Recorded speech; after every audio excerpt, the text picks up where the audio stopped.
সালেহ আলাইহিস সালামকে আল্লাহ তাআলা মুআজিজা দিয়েছিলেন। তার জাতির কাছে যখন তিনি দাওয়াত দিলেন, তারা বলল, সালেহ তুমি যে নবী এটা আমরা বুঝবো কি করে? এক শর্তে আমরা তোমার উপর ঈমান আনতে পারি। সাল্লাল্লাহু আলাইহি ওয়াসাল্লাম বললেন, কি শর্ত?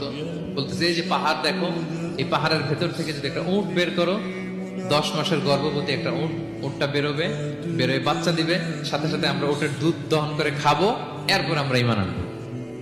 চিন্তা করছেন কত শর্ত? পাহাড়ের ভেতর থেকে কি বের করে দেখাইতে হবে? উট। উনি আল্লাহর কাছে দোয়া করলেন, আল্লাহ বললেন কবুল। তবে কথা না শুনলে কিন্তু খবর আছে। বলছে ঈমান আনবে, ঈমান না আনলে কিন্তু খবর আছে। উনি দোয়া করলেন, আল্লাহ কবুল করলেন। পাহাড় বিদীর্ণ হয়ে একটা বিশাল আকৃতির উট বের হয়ে আসলো।